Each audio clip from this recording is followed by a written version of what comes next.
is up, ladies and gentlemen? We are back. We are live. It is the Freight Coach Podcast, the top podcast in transportation, coming to you guys every single weekday, 8:30 a.m. Pacific, 10:30 Central, to break down some industry headlines. But most importantly, you guys provide some actual insight into what you can do with all of this information. This is your first time tuning in. Welcome. This is the real side of freight, ladies and gentlemen. And I do say that before every single show. And what I mean by that is I only speak with transportation professionals because at the end of the day, I want to talk to the right individuals who have done what you're looking to do or who are currently doing what you're trying to achieve. So you can take that information, apply it, utilize it, and see a meaningful difference in your business and your life. Happy Monday, everybody. I am riding solo today because it's post-holiday, and frankly, I just hope everybody came back to work with the 10 fingers that they left with on last Thursday. I hope you guys all had a happy 4th of July out there. And yeah, we're going to, like I said, we're going to ride solo today. So we'll be breaking down some industry headlines. Obviously, all the links to all the articles will be uploaded into the show notes.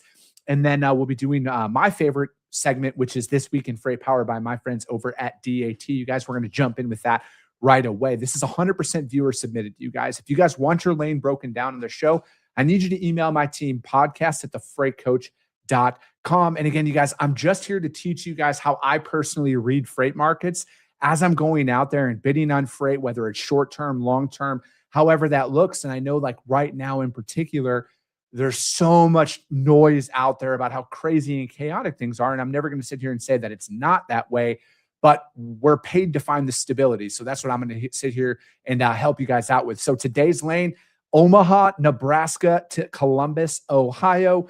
As you guys can see, and again, if this is your first time tuning in, when I'm looking at a lot of this stuff, the first thing I always pay attention to is the miles, because days of the week greatly affects the rates, okay? So if this is a Thursday to Monday lane, for example, it's going to be exponentially higher than Monday. Pick Monday, deliver Wednesday, because that added days of transportation. People just look to be compensated for their time, right? Shocking. Who would have thought? But most importantly, you guys, right now more than ever, we need to look for that stability marker, okay? And this lane has been very stable, all right? Very stable throughout all of this. So that's why I think it's very important that when we see national averages, when we see tender rejections, when we see certain things out there, we got to remove the fact that this might not apply to the lanes that I'm moving.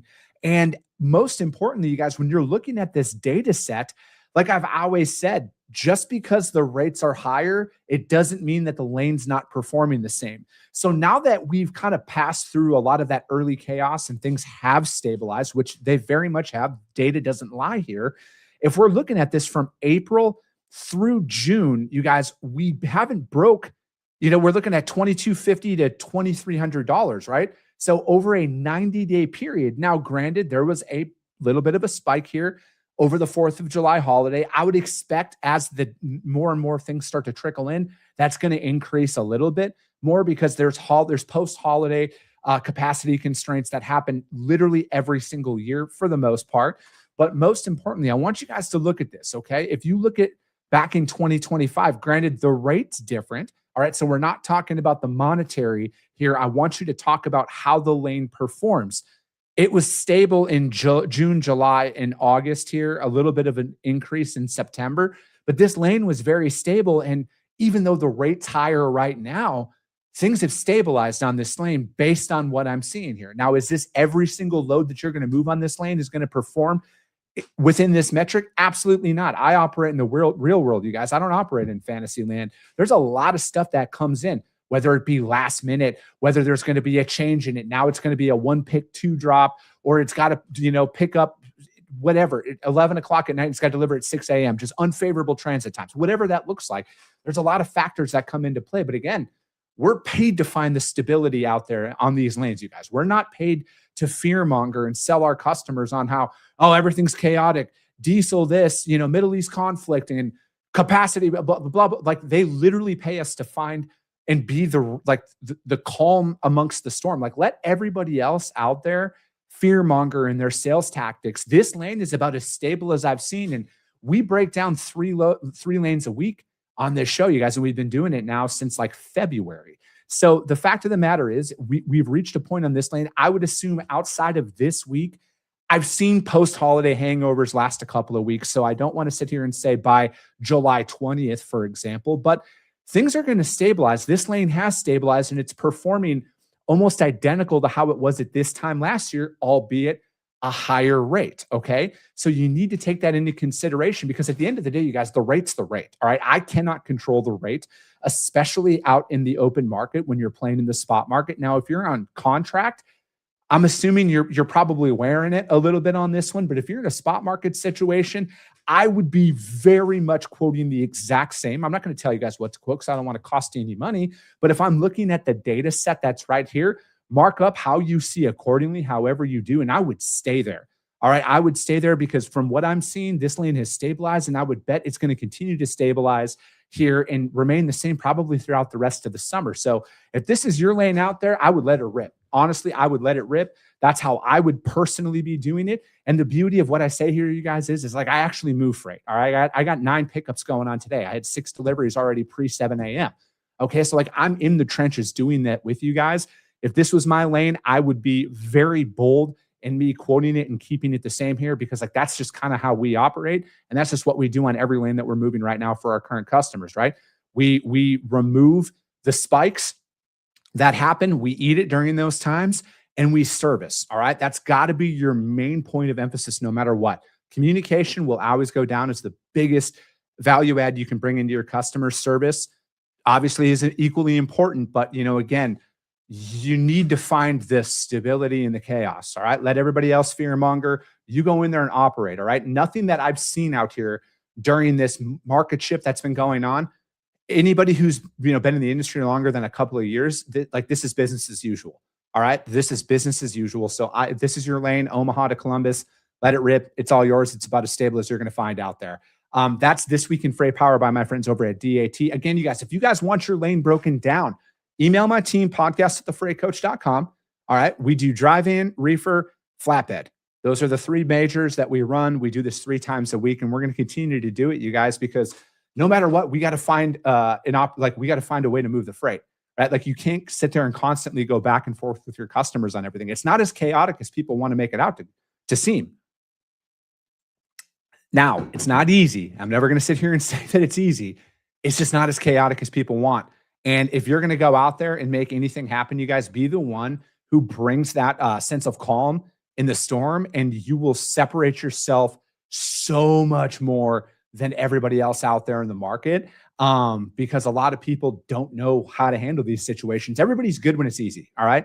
And I'll end with that, and then we're going to get into some articles, you guys. Everybody's good when it's easy. Very few people know how to execute when things aren't going the way that they want, and they can't sit there and bang their drum in their chest about how great they are at their job. So just be the one who's out there. Communication, communication, communication, all right? I cannot stress that enough.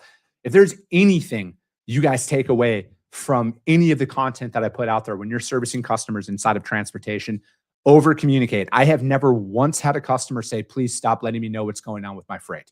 All right. Not one time. I've had plenty of shippers who've came on this show and their number one complaint with their network is nobody lets them know what's going on with their freight. I had another friend of mine who's a shipping manager who's came on the show a few times.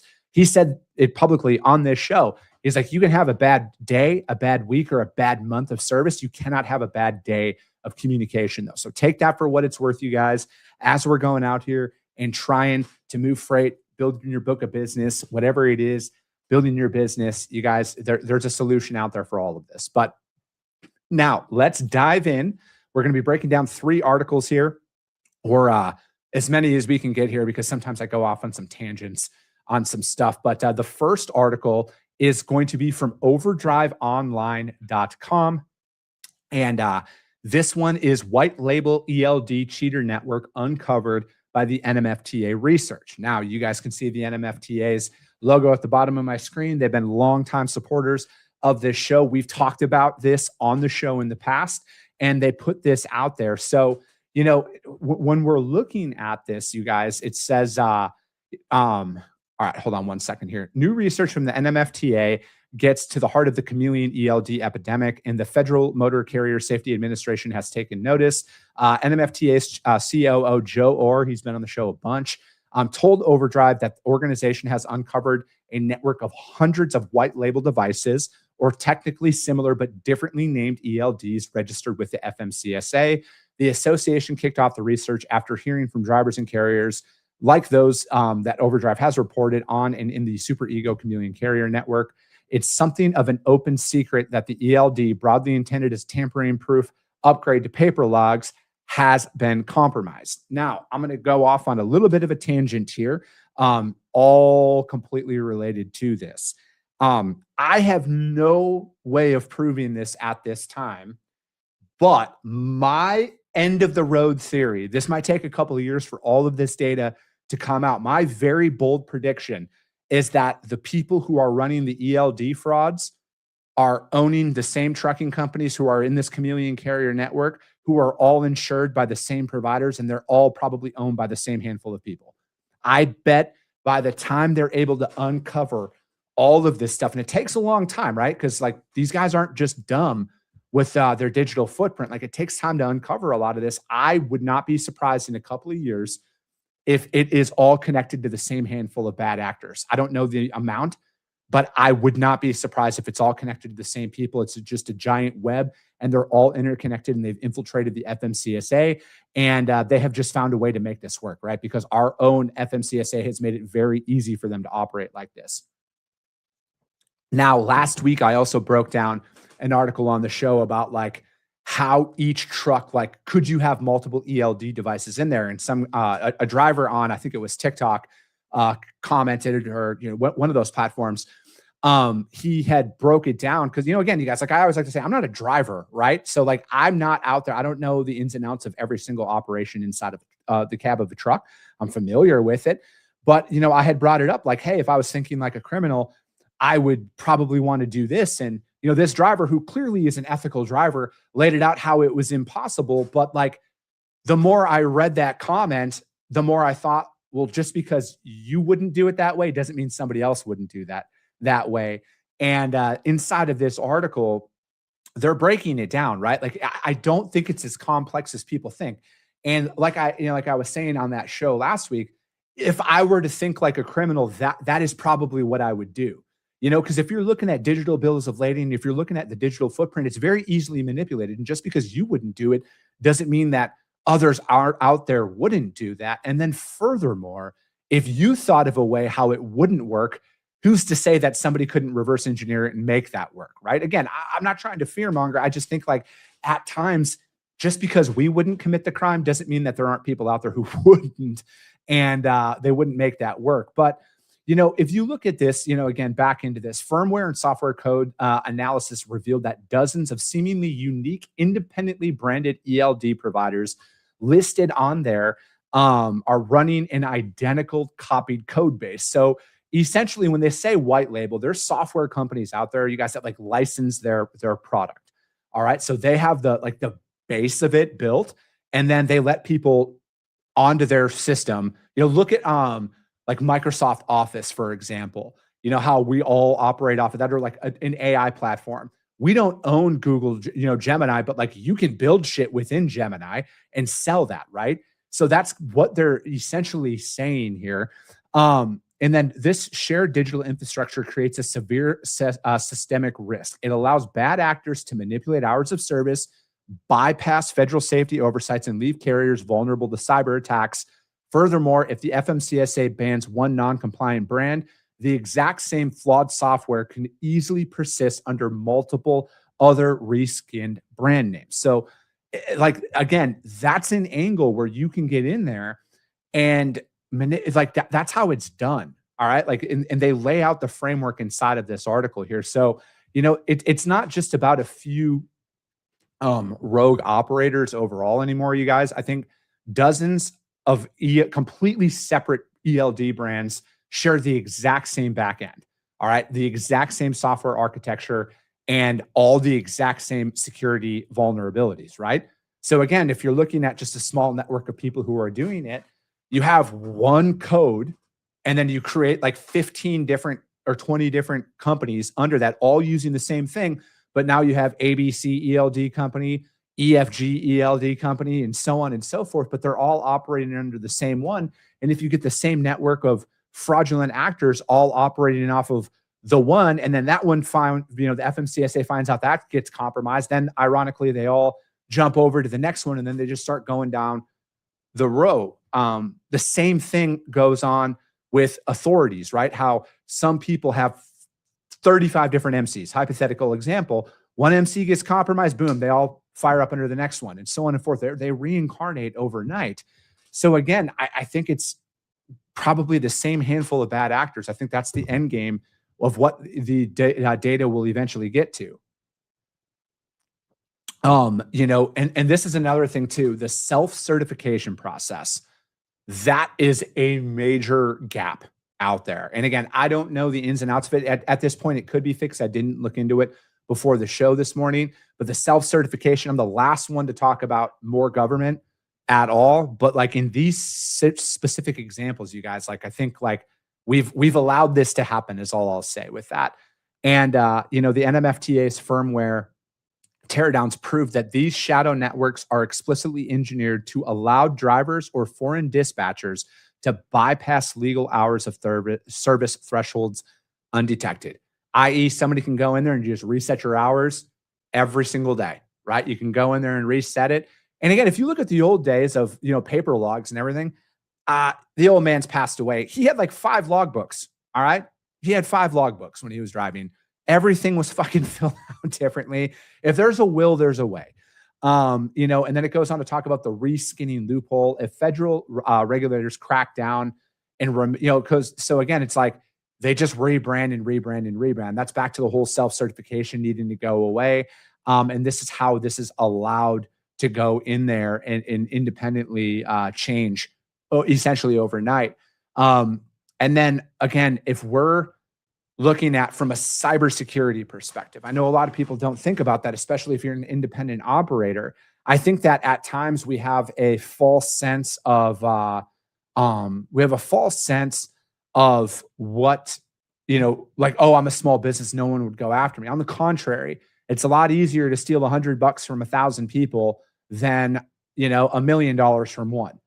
So again, like if they can get in there, if they can find a way and they can compromise your truck, you guys, like I've seen trucks get hacked live. Like it's insane what they can do. And then on top of it, all the, a very basic cyber criminal needs is they get access to your ELDs. If anything's sent over, they can just patch their way in. And before you know it, they're in your company's financials. They're in your customers' financials potentially. It's wild what can be done behind the scenes. And these guys can just sit there and wait because all they got is time, right? State-sponsored terrorism is what I think is going to come out from a lot of this as well. I think that if you are an asset-based carrier out there, you need to audit your in-cab hardware like immediately. You need to double check who you're utilizing for a lot of this stuff. Again, I'm not associated with any ELD providers or telematics providers. Obviously DAT has a telematics product, like with trucker tools and stuff like that. I'm looping that in there, but for like an asset-based telematics, I would be very much vetting them with a lot of this stuff that's coming to light here, you guys.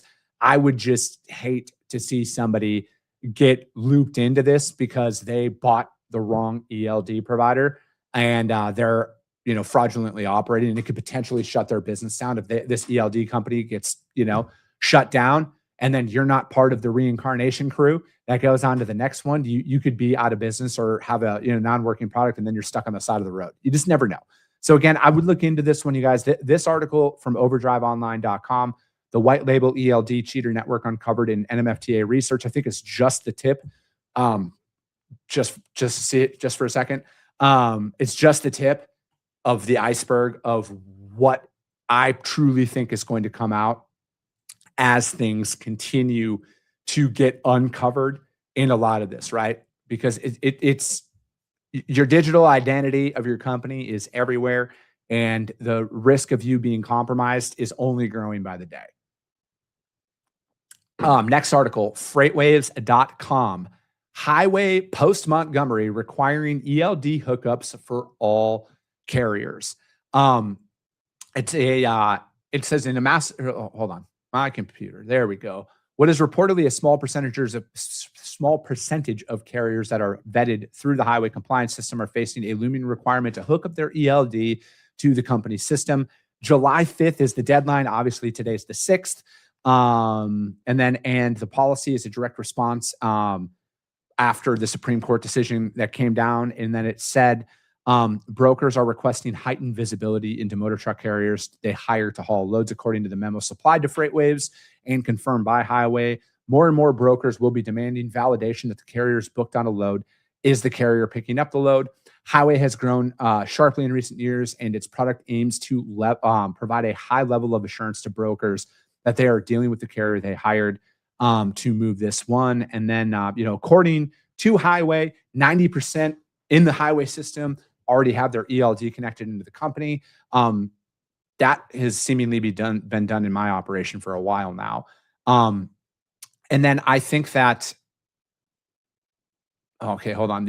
Okay, some brokers were okay with not connecting. Okay, asked why a carrier in the Highway system previously would not have chosen to connect its ELD.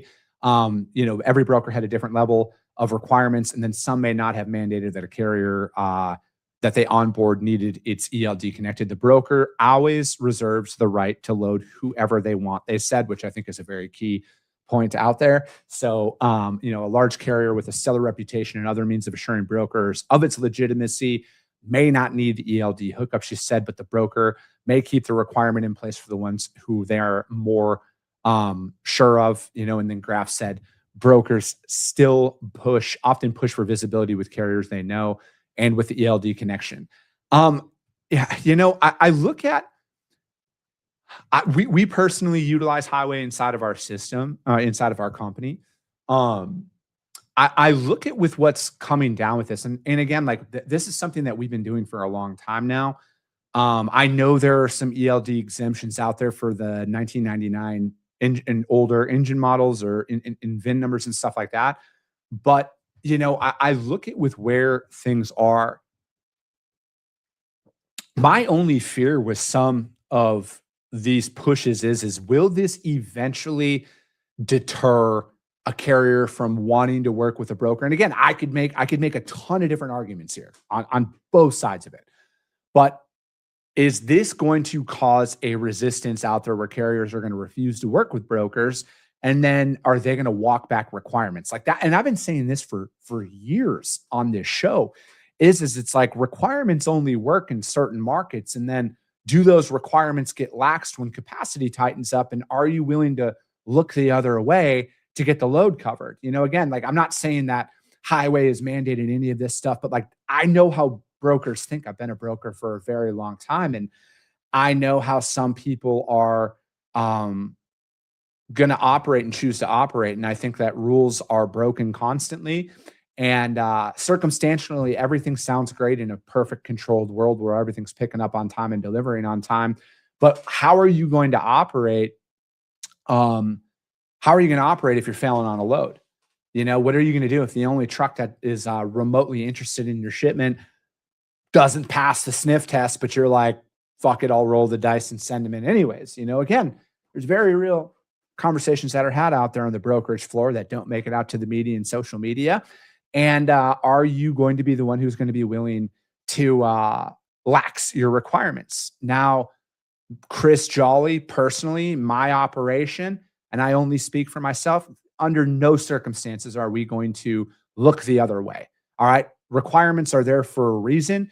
If you don't have a designated safety person or a designated compliance person who onboards the carriers, I think that would be a logical first step. If you're an operation that allows the carrier reps or the sales manager to set up carriers and they're somehow directly tied to the shipment, I would advise that you have somebody who's not related to the actual emotional transaction itself vet carriers.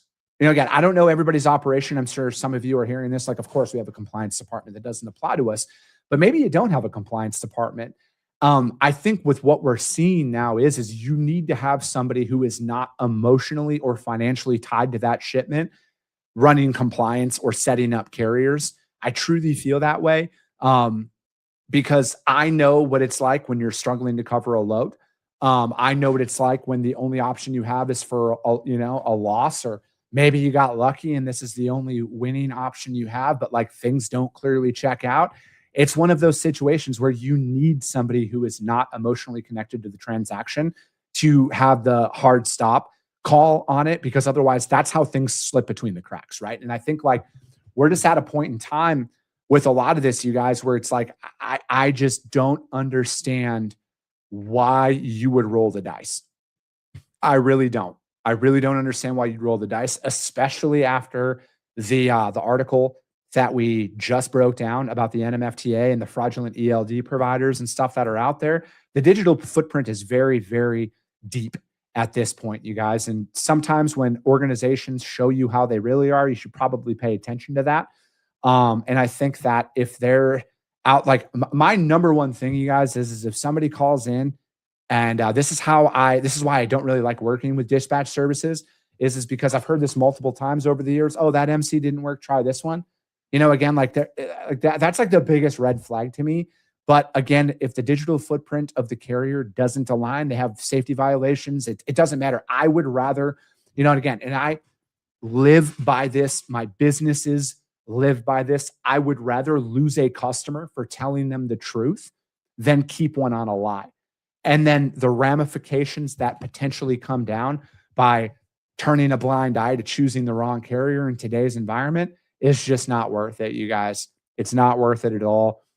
I would highly, highly advise, if you do not have a compliance department, or if it create a compliance person, have one person who is not associated with the load, set up carriers and vet them, and do it that way. Remove the carrier rep, the customer rep, or the sales manager, or whomever from the transaction. If you don't, that would just be my advice. Again, I'm not here to tell anybody that they're wrong.